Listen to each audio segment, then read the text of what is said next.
अस्सलाम वालेकुम रहमतुल्लाहि बरकातुहू। नाज़रीन किराम, वेलकम टू यूएनएन 24 न्यूज़। जैसा कि आप जानते हैं कि हम कई शहर की अहम मशहूर शख्सियात, सियासतदानों से पार्लिमानी इंतखाबात को लेकर और मोदी की हुकूमत, एनडीए की हुकूमत और इसके जुमलाबाजी और धोखेबाजी, झूठे वादों को लेकर बातचीत करते चले आ रहे हैं, ताकि अवाम में शऊर बेदार हो सके, अवाम भी जान सके कि क्या चल रहा है माहौल मुल्क का। तो इसी मकसद के तहत आज हमारे साथ शहर निजामाबाद की मशहूर और मारूफ शख्सियत, सीपीएम साबिक में टाउन सदर रह चुके और सीपीएम में रहते हुए इन्होंने कई अवामी मसाइल पर बेबाक अंदाज में एहतजाजी धरने मुनज़्ज़म किए, अवाम के मसाइल को हल करने के लिए अनथक कोशिशें करने वाली शख्सियत जनाब मलियाला गौरधन साहब, जो अब सेकुलर जमात कांग्रेस की जो फलाही स्कीमात है, अवामी फलाही तरक्याती कामों को देखते हुए इन्होंने कांग्रेस में शमूलियत इख्तियार कर लिए, आज हमारे साथ स्टूडियो में मौजूद है। आज हम मुल्क के हालात पर इनसे बातचीत करेंगे। मलियाला गौरधन साहब, आदाब। आदाब सर, सलाम। Welcome to UNN 24 news. आज हम साहब आपसे मुल्क में जो हालात चल रहे हैं, जैसा कि इलेक्ट्रोल बॉन्ड, कोविशील्ड वैक्सीन का जो 5,000 करोड़ का मोदी सरकार ने खुद फायदा करने के लिए अवाम को जाने ली है, इससे मुतालिक बात करेंगे। और जैसा काला धन, ये क्या किसी को काला धन वापस आया, किसी को फायदा पहुंचा मोदी इख्तिदार में आने के बाद? पहले यूनियन 24 चैनल को और रिपोर्टर सोहेल साहब को बहुत बहुत शुक्रिया अदा करता हूँ। आवाम का आवाज जो है यूनियन 24 आवाज का, जो आम आदमी का, गरीब लोगों का आवाज उठाने का यूनियन 24 चैनल जो काम कर रहे, उसको बहुत बहुत शुक्रिया अदा कर रहा हूँ। पहले ये सवाल हमारे से पूछे जो काला धन के बारे में।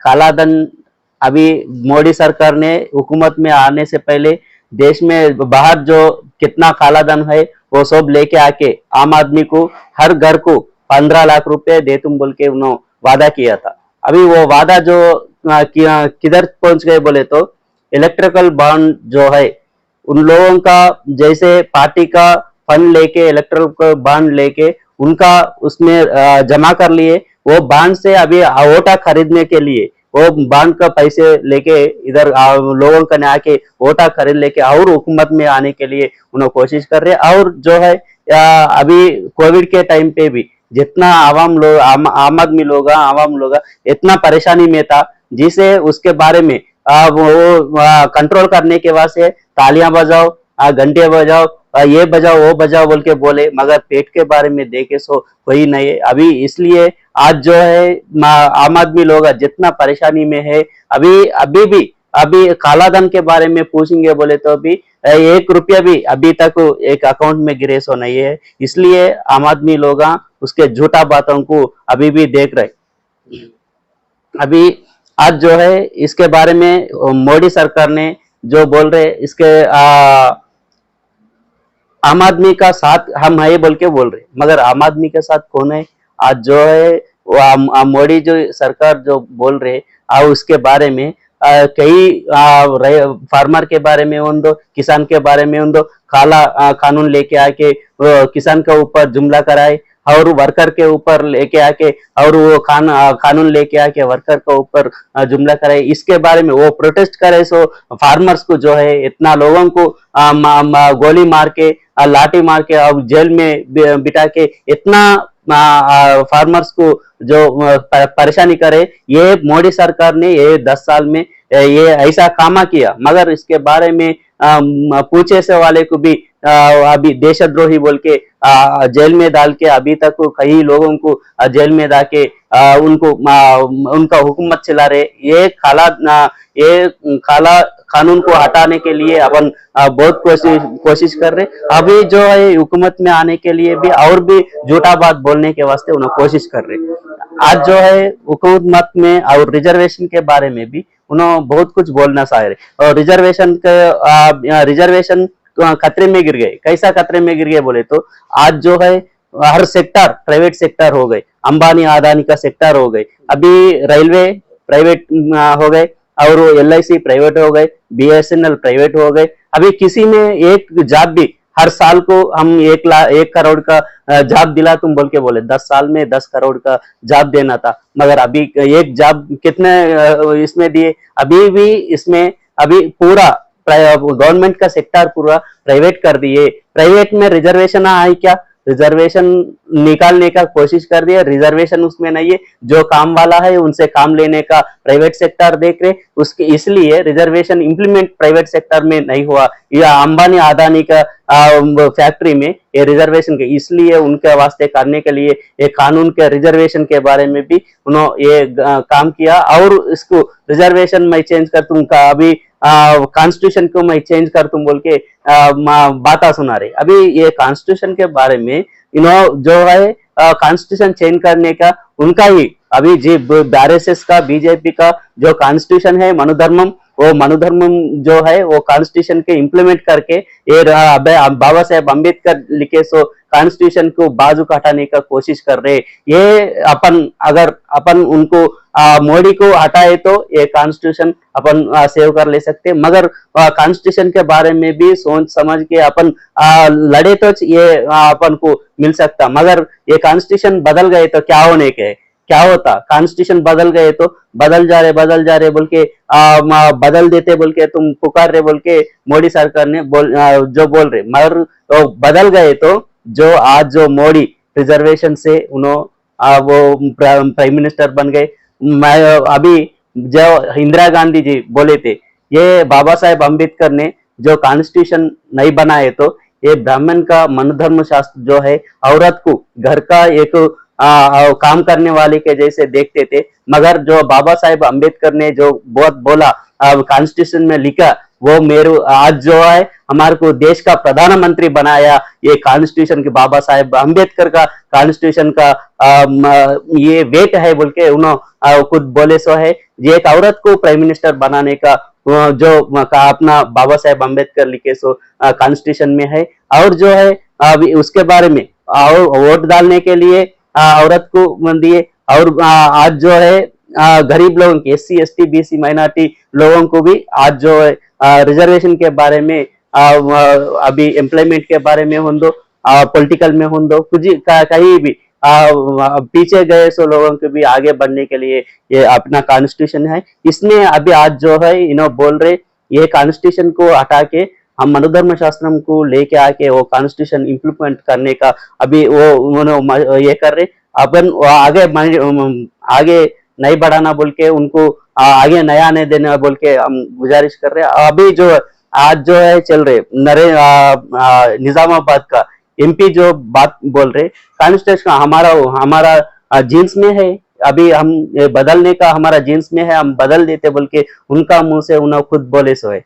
निजामाबाद का डेवलपमेंट के बारे में क्या करे, आज जो है डेवलपमेंट जो है कहीं डेवलपमेंट कांग्रेस के पीरियड में हुए से निजामाबाद में पासपोर्ट ऑफिस हो दो, अभी PF ऑफिस हो ESI हॉस्पिटल हो दो, कहीं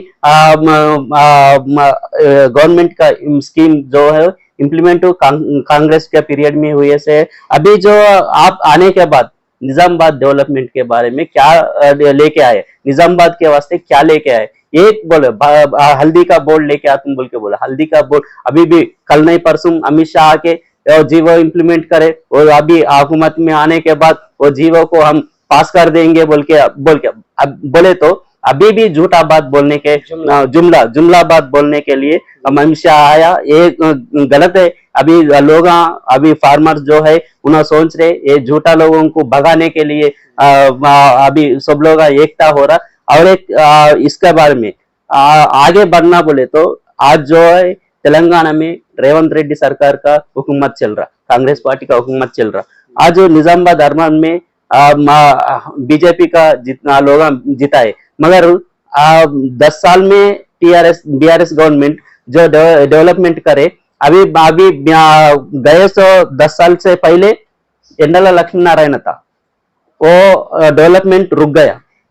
अभी भी वही होने वाला है, लोग सोचना है। अभी बीजेपी का हुकूमत नहीं है, बीजेपी अभी निजामाबाद अरमान में हो दो, आरमूर में हो दो। अभी अगर उनका अगले अभी बीजेपी को MP को जिताए तो अभी पूरा पार्लियामेंट में अब डेवलपमेंट पूरा रुक जाएगा।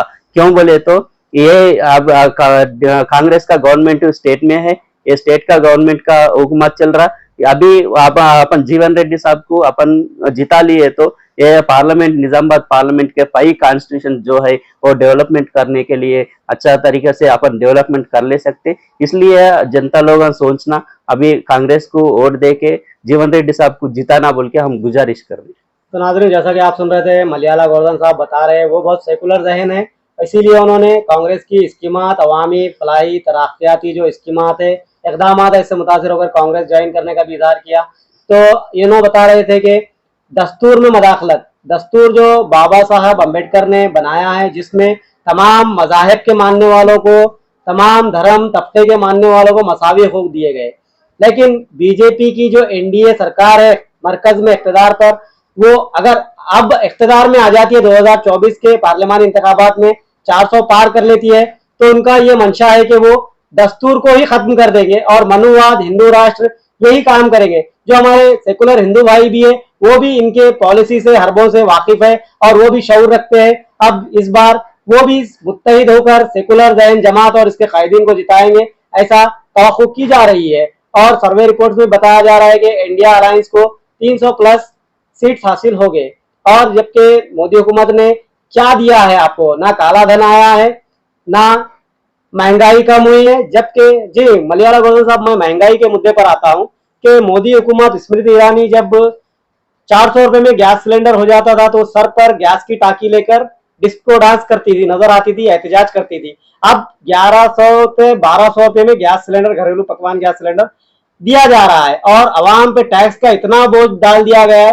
क्या ये सिर्फ मुसलमानों पे ही है या तमाम तबका ये महंगाई की मार झेल रहा है? ये महंगाई के बारे में जो ये कि मुसलमान के वास्ते नहीं है, सब लोगों के बारे में, हिंदू होंदो, सिख होंदो, क्रिश्चियन होंदो, सब लोग मार्केट में गए तो कोई भी होंदो, अभी मुसलमान है तो एक रेट नहीं देते, क्रिश्चियन है तो एक रेट नहीं देते, सबको एक 10 रुपए किलो टमाटर है तो 10 रुपए देते। मगर सिलेंडर के बारे में अभी जो आने के बाद पेट्रोल डीजल का भाव बढ़ा दिए, जीएसटी अभी सब के ऊपर जीएसटी कर रहे, जीएसटी अभी पेट्रोल के ऊपर भी जीएसटी का अगर दिए तो हमारा अपना स्टेट में पेट्रोल का 90 रुपीज 100 रुपीज में पेट्रोल आ जाता था। मगर अभी जो जीएसटी डाल के स्टेट गवर्नमेंट का टैक्स और सेंट्रल गवर्नमेंट का टैक्स पूरा मिला के अपना ऊपर डाल के पूरा पेट्रोल डीजल चार्जेस पूरा बढ़ा दिए। और अभी कुछ भी महंगाई मार्केट में गए तो अभी आम आदमी लोग कितना परेशानी हो रहे, वो कंट्रोल करने का किसके ऊपर है? सेंट्रल गवर्नमेंट के ऊपर। महंगाई बढ़ाने के लिए उन लोगों को अभी जो अंबानी आदमी के जैसे अभी टमाटर बेचने के लिए भी रोड पे बेचने वाला अभी जाके अभी टमाटर का बेचने के लिए भी रिलायंस मार्ट में टमाटर मिल रहे, प्याज मिल रहे, सब मिल रहे। रोड पे जाके खरीदे तो 10 रुपए किलो रहता, अभी रिलायंस में गए तो वही टमाटर 30 रुपए 50 रुपए वो किलो रुपए ऐसा बेच रहे। मगर ये इसके बारे में कंट्रोल कौन करना? कंट्रोल करने का जो है अभी मोदी गवर्नमेंट ने उनको लाइसेंस दे दिए गरीब लोगों को बेचने का करने का। अभी महंगाई के बारे में भी पूछे तो भी उसके बारे में हमारा हाथ में नहीं है ना, जो काम कर रहे ना उन्होंने बेच रहे ना, व्यापारी का ऊपर है बोल के वैसा उनका ऊपर कुछ भी नहीं रख लेके अभी अंबानी अदानी इन लोगों को देने के वास्ते कोशिश कर रहे हैं। रिलायंस स्मार्ट अभी छोटा छोटा व्यापारी, किराना शॉप, हर गली में एक किराना शॉप, थोड़ा छोटा छोटा व्यापारी लोग जीते थे, मगर वो रिलायंस स्मार्ट को परमिशन दे के अभी जो हर सिटी में हर एक 10 डिवीजन को एक रिलायंस स्मार्ट का परमिशन दिए सर। अभी ऐसा रिलायंस स्मार्ट हर एक मल्टीनेशनल कंपनी को दिए, उन्होंने भी वैसा छोटा मोटा इस कारोबार में आ गए। इसलिए पूरा लोग आदमा छोटा छोटा व्यापारी लोग होंदो, जो गरीब लोग होंदो, बहुत भी कुछ परेशानी में है। महंगाई के बारे में भी आम आदमी लोग बहुत सारे लड़े सोए, मगर वो कंट्रोल करने का ये इन्होंने कुछ भी नहीं करे। इसलिए हम जो महंगाई के बारे में कम करने के लिए भी आज जो गवर्नमेंट जो है सिलेंडर के बारे में तेलंगाना गवर्नमेंट 500 रुपए में सिलेंडर दे रहे। अभी मोदी गवर्नमेंट को सवाल कर रहा हूँ, आप भी फ्री में सिलेंडर देने के लिए आप कोशिश करो, और पेट्रोल डीजल जीएसटी में लेके आके उसका जो टैक्स जो डाल रहे वो पेट्रोल डीजल का चार्जेस कम करने के लिए कोशिश करे तो अभी महंगाई कम होगा। इसलिए तुम वो नहीं कर सकते, क्यों बोले तो पेट्रोल के बारे में भी रिलायंस वाला का रिलायंस पेट्रोल बंक भी खोलने, अभी गैस का उनका दे दिए सो है, ये सब उनको दे दे के अभी ये कम करो बोले तो हम किधर जाना बोल के रिलायंस वाला उनका अदानी अंबानी होंदो उसके ऊपर प्रेशर जा रहे, उसके वास्ते आम आदमी को परेशान करने का मोदी सरकार जो कानून लेके आ रहे ये अच्छा नहीं, अच्छा तरीका नहीं है। आम आदमी लोग का सोचना ये महंगाई पूरा हम अपना सिर पे आ गए, इसको अपना सिर पे आए सो लेके आए सो मोदी को हटाए तो ये महंगाई कमाओगा बोल के हम गुजारिश कर रहे हैं। मोदी सरकार में जैसा कि मलियाला गोवर्धन साहब सबका साथ सबका विकास करके नारा दिया गया था, तो इसमें क्या, चलिए मुसलमानों के तो खिलाफ है मोदी हुकूमत और एनडीए हुकूमत, और वो मुसलमानों से हिंदू भाइयों को लड़ाकर अपनी सियासत कुर्सी बचाने के लिए हर वक्त कोशिश कर रहे हैं। तो सबका साथ सबका विकास ये नारे से हिंदू भाइयों को हमारे किस हद तक फायदा हुआ? अभी सबके साथ सबका विकास बोल के उन्होंने जो स्लोगन दिए, विकास जो जिसका है हिंदू धर्म का जो बात बोल के मुसलमान के ऊपर हमला करने के वास्ते उनका ये करे सो, और जो विकास जो हुआ अंबानी अदानी का हुआ, लोगों का आम आदमी लोगों का विकास नहीं हुआ, जो पूरा लोग अंधेरे में रह गए। अभी विकास जो दिख रहा अंबानी अदानी का, मोदी जी का, उनका अमित शाह का, उन लोगों का दिख रहा। इसलिए अभी कालाधन का कालाधन लेके आने के वास्ते जो बोल रहे ना, अभी अपना जो नीरव मोदी हुकूमत अभी का मोदी हुकूमत में आने के बाद उन्हें भाग जाने के वास्ते इनोचू लाइसेंस देके पासपोर्ट देके भाग जाने के वास्ते नीरव मोदी होंदो, ललित मोदी होंदो,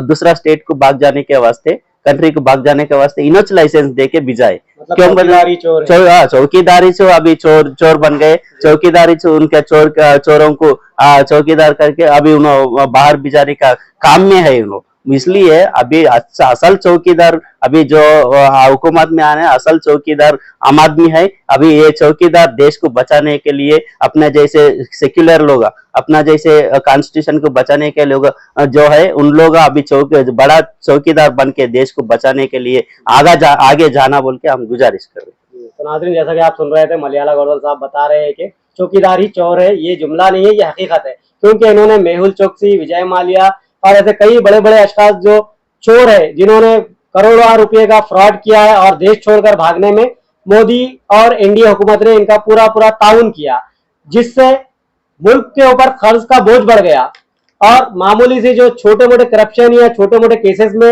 मुलविस पाए जाने वाले कायदीन को और कई रियासतों के सीएम को जो मोदी हुकूमत ने इनकी बात ना मानने पर जेल में ठूस दिया। सीबीआई, ईडी, ऐसे कई जो मरकजी इदारे हैं, इनकी इंक्वायरी और इनके तहत उन्हें जेलों में ठूस दिया है, महरूज कर दिया है।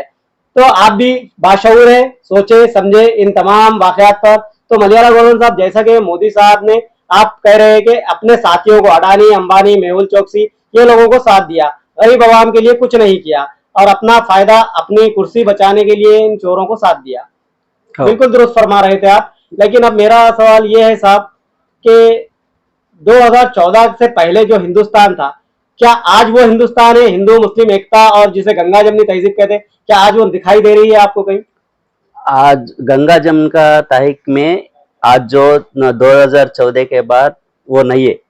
आज जो हिंदू मुसलमान का जगह लड़ाई में ये देश चल रहा, वो ये लड़ाई में ये इसमें कौन फायदा उठा रहे, कौन फायदा उठा रहे बोले तो हुकूमत में आने के लिए जो इलेक्शन का टाइम आता, आरडीएक्स लेके आके अपना सोल्जर को उठाने का आरडीएक्स मिल जाता उनको, मगर अपना या वो टाइम पे जैसे जो स्टेट में इलेक्शन चल रहा, एक कुछ तो भी एक मसला लेके उनको कुर्सी का फायदा उठाने का कोशिश कर रहे। अभी भी वही बात लेके अभी वो कॉन्स्टिट्यूशन के बारे में हम नहीं करे, अभी और मोदी का चरिश्मा देख के मेरे को वोट दो बोल के उनका चरिश्मा उन्होंने अभी दूसरा बात नहीं बोलना, कुछ उनका चरिश्मा देख के अभी वोट डालने के लिए आम आदमी लोग आवाम लोग ऐसा ये उसका चरिश्मा देख के वोट डालने के लिए तैयार नहीं है। क्यों बोले तो उनको उन लाए सो कानून जो काला कानून जो है वो काला कानून वो जो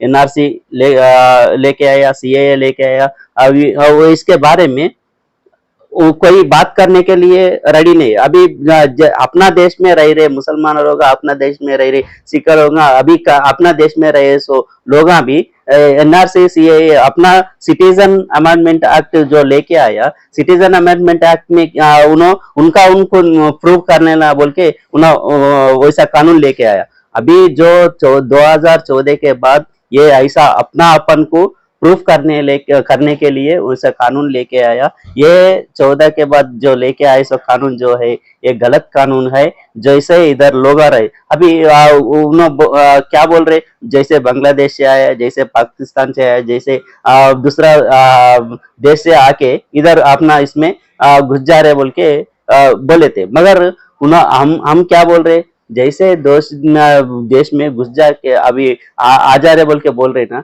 बॉर्डर पे क्या काम कर रहे, आपका फर्ज है ना वो इसके बारे में कौन आ रहा, क्या जा रहा। चाइना के बारे में हर बार चाइना के बारे में चाइना वाले आ रहे अपना जमीन को कब्जा कर रहे आ रहे बोल के ऐसा जो उनका ऊपर इंटरेस्ट से कमेंट कर रहे। जैसे लोग आ रहे जा रहे बोल के तुम जो बोल रहे ना, जो आ रहे जो जा रहे बोल के बोल रहे, तो अभी जो तुम बिजाने वाला चोर लोगों को जैसे बिजा रहे वैसा आम आदमी लोग आवाम लोग आके इधर रहने के वास्ते कोशिश कर रह रहे। मगर उन्होंने वैसा लोग आ रहे बोल के आप बोल रहे ना, कैसा आ गए, कैसा आ गए। हुकूमत का जिम्मेदारी है ना, तुम जिम्मेदारी लेना पड़ता ना। ये जिम्मेदारी जो लेने का है नरेंद्र मोदी लेना है, उसके बारे में उसको कुछ मसला हल करने का है, उन्हें करने का रहता। तो गोवर्धन साहब, जैसा कि आप बता रहे हैं इन्हों ही जिम्मेदार है, हुकूमत ही जिम्मेदार है, लेकिन ये लोग ये क्यों नहीं सोच रहे हैं कि हमारे जो हिंदू भाई है, जो मुस्लिम कंट्रीज है, खलीजी ममालिक जिसे कहते हैं, जैसे सऊदी, दुबई, मस्कत, कतर, ऐसे जो मुस्लिम प्योर मुस्लिम ममालिक है, वहाँ पर हमारे हिंदू भाई हिंदुस्तान की हर रियासत हर शहर से जाकर अपना रोजगार हासिल कर रहे हैं। अगर ये लोग मुसलमानों को यहाँ से निकालने की कोशिश करेंगे तो क्या हिंदुओं को भी नुकसान नहीं होगा? जैसे अभी जो मोदी इधर मुसलमान को निकाले तो वो उधर से हिंदू को निकाले। जैसे हर कंट्री में सऊदी में हो, दुबई में हो, हर गल्फ कंट्री में जैसे हिंदू का लोग जाके वहाँ काम करके इधर पैसे भी जाके जिंदगी गुजार रहे, वेल डेवलप हो रहे। मगर वो डेवलपमेंट के बारे में वो नहीं, उसको कुछ भी मतलब नहीं है। सिर्फ इंडिया में उनका हुकूमत चलाने के वास्ते इधर जो उधर अगर उंगली उठा के बात करे तो जैसे सऊदी का उनको क्या बोलते सब किंग रहता, सऊदी का किंग जो बोले, जैसे हमारा देश में आके जैसे जी रहे वो इधर आके वैसा बताए तो उंगली बताए तो अच्छा नहीं रहता बोल के बुला के उनको वार्निंग दिए सो अपन पेपर में देखे सो। इसलिए अभी वो मसला उनको बाहर भेजाने का, इधर हिंदू लोगों को चले जाओ बोल के बोलने का दूसरा स्टेट में कंट्री में नहीं है। मगर इधर जो हुकूमत में आने के लिए कुर्सी के वास्ते हिंदू मुसलमान का ये लड़ाई चल रही है, उसका लड़ाई कराने में मोदी सरकार जो सक्सेस हो रहा, ये सक्सेस जो है इधर ही चलता। हिंदू भाइयों का भी नुकसान, हिंदू भाइयों का भी नुकसान चल रहा। हिंदू भाइयों भी अभी महंगाई के बारे में, काला कानून के बारे में, अगर हर वक्त में अभी जितना गल्फ कंट्री को जा रहे लोग वेल डेवलपमेंट हो रहा, डेवलपमेंट के बारे में वो इनो करे सो कुछ भी नहीं रहता। कई लोग गल्फ के में जाके भी हर लोग जिंदगी गुजार के भी वहां जेल में भी रह रहे सो लोग भी है, उसके बारे में कुछ भी नहीं कर सक रहे। अभी डुप्लीकेट वीजा लेके भी जाके उसमें फंस गए सो लोगों को लेके आके इधर दूसरा देश को जाने का मकसद क्या है, जीने के लिए जा रहे हैं। वो पूरा वेलफेयर पूरा इधर बताए तो उन्हें दूसरा स्टेट कंट्री को कहीं को जा सकते। पर मगर वो नहीं है, पूरा इधर प्राइवेटाइजेशन कर दिया, पूरा उसका गवर्नमेंट का जॉब्स नहीं है। एक लोन दे के भी उनको कुछ जिंदगी गुजारने के वास्ते, कुछ धंधा करने के लिए कुछ हेल्पिंग नहीं है, इकोनॉमिकल सपोर्ट नहीं है। इसलिए उन लोग गल्फ को जा रहे हैं, ऐसा गल्फ का कई लोग जाके जिंदगी गुजार रहे। इसलिए वो हिंदू मुसलमान का मसला उधर नहीं रहता, इधर ही छो मोदी सरकार ही छो अपना कुर्सी को निभाने के लिए, कुर्सी में बैठने के लिए, कुर्सी संभाल के रखने के लिए इधर ही से हिंदू मुसलमान का ऐसा मसला ये करते हैं। तो गोवर्धन साहब, जैसा कि आप बता रहे हैं कि मोदी अपने कुर्सी के बचाने के लिए, इक़्तिदार पर फायज रहने के लिए, यानी हुकूमत चलाने के लिए वो हिंदू मुसलमान को लड़ा रहे हैं। और ये जो सीए, एनआरसी, एनपीआर वगैरह जो कानून, काले कानून है, इससे ना सिर्फ मुसलमान को नुकसान होगा बल्कि हमारे हिंदू भाइयों को भी नुकसान उठाना पड़ेगा। और एक ये बात करता चलूं कि मैं, हमारे मिस्टर धर्मपुरी अरविंद जो निज़ामाबाद के एमपी है, इन्होंने क्या निज़ामाबाद शहर के डेवलपमेंट के लिए कोई फंड लाया? आपने कभी सुना, देखा, या कोई डेवलपमेंट के काम किए सिवाय हिंदू मुस्लिम करने के? और जैसे कि सिवाय भगवा रंग की पॉलिसी, किला रोड को इन्होंने भगवा कलर कर दिया, इससे वो क्या साबित करना चाह रहे थे? आपको क्या लगता है? अभी निजामाबाद का डेवलपमेंट के बारे में इनको वोट दे के निजामाबाद का पार्लियामेंट लोग अभी हम गलत करे बोल के सोच ले रहे, बॉन्ड पेपर लिख के हल्दी, हल्दी का बोर्ड लेके आ तुम बोल के उन्होंने जो ये झूठा वादा किया, वो बॉन्ड पेपर वैलिडिटी हो गई, जैसे इनका पावर भी वैलिडिटी हो गई। अभी जो इलेक्शन में लड़ रहे लोग एमपी अरविंद अभी वैलिडिटी खत्म करके उनको घर को बुझाने के लिए लोग रेडी है। क्यों डेवलपमेंट के बारे में बोल रहे हैं? क्या कौन सा डेवलपमेंट करे बोल के बोलो। अभी एक नवोदय कॉलेज को लेके आएगा, स्कूल को, नवोदय स्कूल सेंट्रल गवर्नमेंट का स्कीम है, वो नवोदय स्कूल एक भी लेके आएगा। अभी वो कविता एमपी कविता जब रहे, जब माधवनगर का फ्लाईओवर ब्रिज सैंक्शन हुआ था, जब चालू हुए सो अभी मैं कर रूम, मैं फंड्स लेके आया, मैं कर रूम बोल के उन्होंने ये कर रहे, हाँ उन्होंने एक्सपोज कर ले रहे, मगर उन्होंने चालू करे सो काम को तुम आगे बढ़ा रहा होगा, मगर वो तुम लेके आए से नया डेवलपमेंट के कुछ भी लेके नया। अभी हल्दी का बारे में भी उन्होंने जैसे रेट के बारे में भी कई लोग फार्मर्स जो उसका लेके आते होंगे, हल्दी बोर्ड लेके आते होंगे बनकर सोचा, मगर वो सोचने में चाहिए। अभी अमित शाह भी आके क्या बोले, वो जीवो पास करने के लिए अगले अरविंद को अगली बार अभी जिताओ, बाद में हम जीवो पास करते बोल के अभी तक जुमला बात करके अमित शाह गया बोल के इधर का निजामाबाद का फार्मर्स लोग आज सोच रहे अभी ये हुकूमत में वोट देने के लिए जो बात बोल रहे वो अरविंद को हराने के लिए सेक्युलर लोग होंदो, फार्मर्स होंदो, इधर का जो कई लोग उनको हराने के वास्ते बहुत कुछ कोशिश कर रहे। अभी वो डेवलपमेंट का बोर्ड लगा के हम ये काम करे, मेरे को वोट दो बोल के उन्हें नहीं जा रहे। हमारा सामने मोदी है, मोदी का चरिश्मा देख के हमारे को वोट दो बोल के पूछ रहे। वो ये क्या है? अभी वो अभी डेवलपमेंट वो मोदी का चरिश्मा देखने के लिए तुम्हारे को कई को वोट देना, इसलिए अब तुम्हारे को वोट देने का लोग नहीं सोच रहे, अभी आपको हराने के वास्ते कोशिश कर रहे। तो क्या गोवर्धन साहब, आपने कभी एमपी डी अरविंद को पार्लियामेंट में अवाम की तरक्की, फलाह, बहबूद के लिए सवाल उठाते हुए, नुमाइंदगी करते हुए कभी देखा आपने पार्लियामेंट में? अभी एमपी कविता एमपी है, जब हम इतने में पार्लियामेंट में मैं इतना सवाल करा बोल के एक 800 तक मैं सवाल करा बोल के उन्होंने ये करे, मगर एमपी अरविंद हम देखो ये पार्लियामेंट में ये 5 साल में ये निजामाबाद का पार्लियामेंट के लिए हम इतना सवाल करे बोल के एक भी अभी उन्होंने कई को अनाउंस नहीं कर रहे। मैं इतना बोले, इतना क्वेश्चन करे बोल के कई को अनाउंस नहीं कर रहे, उनको कुछ भी क्वेश्चन नहीं करे, कुछ उनको जवाब देने का उन्होंने पूछने वाला है क्या? खाली जी हुजूर बोलने के लिए जा मोदी कने जाके जी हुजूर बोलने वाला चाहिए, मगर आम आदमी का, आवाम लोगों का वॉइस सुनाने वाला नहीं होता बोल के हम ये कर रहे हैं।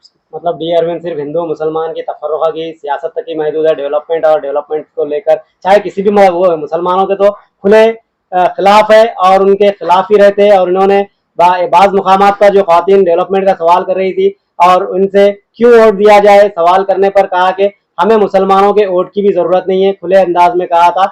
और ना कभी किसी ने उन्हें पार्लियामेंट में, चलो मुसलमान तो छोड़िए, कम से कम हमारे हिंदू भाई बहन जो है उनकी तरक्की, डेवलपमेंट के बारे में भी कोई नुमाइंदगी करते हुए नहीं देखा गया। अब मलयाला गोवर्धन साहब, मेरा सवाल ये है, जो भी पार्टी है, बीजेपी, बीआरएस, कांग्रेस, टीडीपी, इन लोगों को मुसलमान सिर्फ इंतखाबात के वक्त याद आते हैं, क्योंकि मुसलमान एक बहुत बड़ा वोट बैंक रखते हैं और इनका जिस पलड़े में वोट गिरता है वो पार्टी जीतती है।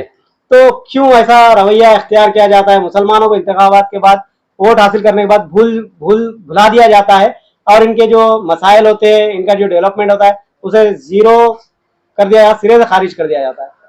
जैसे अभी मुसलमान भाई लोगों का इसके बारे में मसला हल करने के लिए माइनॉरिटी सब प्लान के बारे में एक कानून लेके आए तो माइनॉरिटी डेवलपमेंट होता।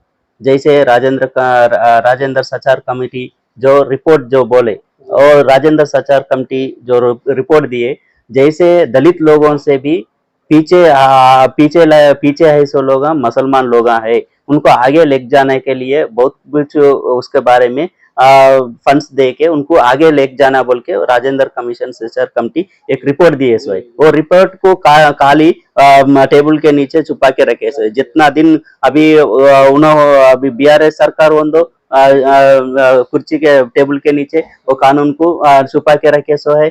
जैसे अब बीआरएस सरकार में हमारे को माइनॉरिटी सब प्लान एक कानून लेके हमारा एरिया डेवलपमेंट करो, 12% रिजर्वेशन दे तुम बोल के उन्होंने झूठा वादा किया था और रिजर्वेशन इम्प्लीमेंट नहीं हुआ। रिजर्वेशन के बारे में हुकूमत में आने के बाद उसके बारे में बात करे सभी नहीं। फिर जान दो वो रिजर्वेशन वो कॉन्स्टिट्यूशन का है, पार्लियामेंट में अमेंडमेंट पास होना ये मसला बहुत बड़ा मसला है। मगर सब प्लान लेके माइनॉरिटी एरियाज को बच्चों को पढ़ाई के लिए कुछ डेवलपमेंट के बारे में भी सोचना पड़ता ना, मगर उसके बारे में सोचने में कोई भी आगे नहीं लिए। अगर जैसे अब जो कांग्रेस सरकार बने हुआ है आगे भी मुसलमान को वोट बैंक के जैसे नहीं देखना बोल के उन्होंने भी ये इंडिया में वन ऑफ द सिटीजन है, उनको भी आगे ले जाने के वास्ते कोशिश करना बोल के जो इंडिया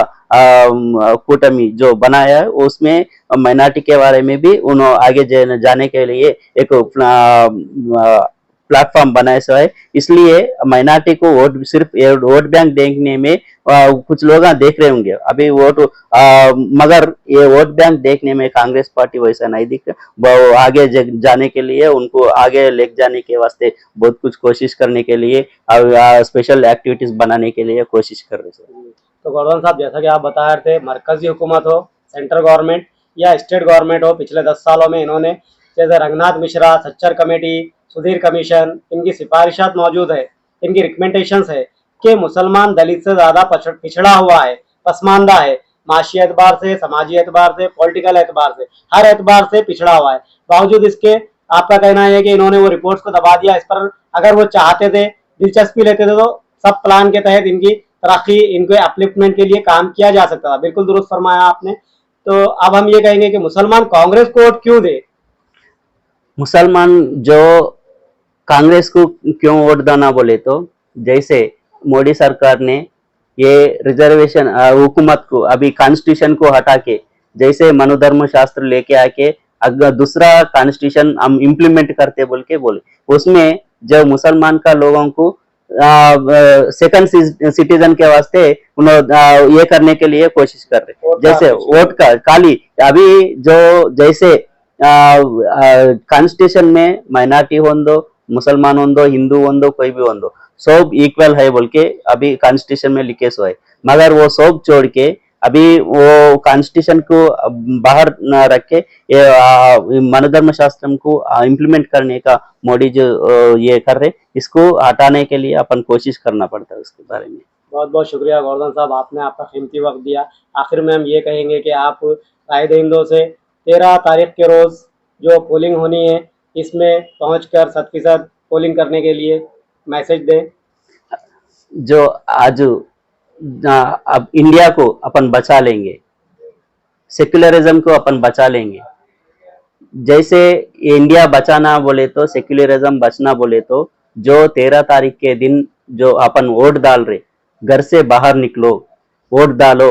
ये कॉन्स्टिट्यूशन को बदलने वाले को ये इंडिया से भगाने का कोशिश करो। जैसे सेक्युलर लोग हैं, सेक्युलरिज्म को ये कर रहे सो लोग हैं, उन लोगों को चांस देने के अभी इंडिया कूटमी में जैसे लोग हैं उन लोगों को आप जो बाहर निकल के वोट दे के उनको मौका दो बोल के हम गुजारिश कर रहा हूँ। और आज जो है पूरा इंडिया में जैसे गठबंधन इंडिया गठबंधन बने सो है, ये गठबंधन जो है अभी मोदी सरकार ने बोल रहे मैं हुकूमत में आने 400 सीट दे दो, पूरा कॉन्स्टिट्यूशन को चेंज करते हूँ बोल के जो सवाल इंडिया लोगों को सवाल कर रहे वो सवाल को अपन बाहर फेंक देना। अभी अपन जो है अपन अपना गवर्नमेंट को जैसे सेक्युलर लोग हैं उन लोगों को अपन वोट सीट दे के हुकूमत बनाने के लिए कोशिश करना। जैसे हमारा गुजारिश है आप भाई लोगों को, महिला लोगों को, सब लोगों को हम लोग गुजारिश कर रहा हूँ आप लोग बाहर निकलो, ये इंडिया को बचाने के वास्ते बाहर निकलो। इंडिया के बारे में नहीं, अभी सेक्युलरिज्म को बचाने के वास्ते बाहर निकलो बोल के आप सब लोगों को गुजारिश कर रहा हूँ।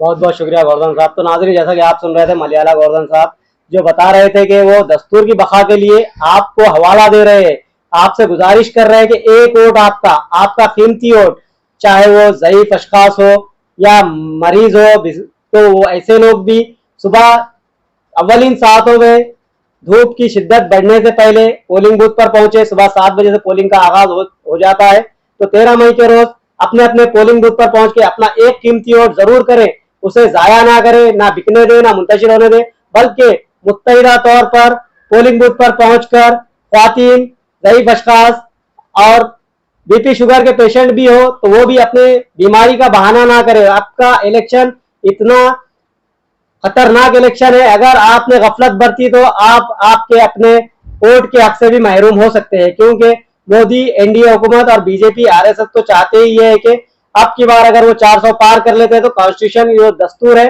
उसे ही तब्दील कर देंगे, पनुवाद हिंदू राष्ट्र का कानून बनेगा, जबकि आपको दूसरे दर्जे का शहरी करार दे दिया जाएगा। क्या आप दूसरे दर्जे का शहरी बनना पसंद करेंगे, या जो दस्तूर हिंद में बाबा साहब अम्बेडकर ने आपको मसावत और मसावी हुकूक फराहम किए इससे मुस्तफिद होना पसंद करेंगे?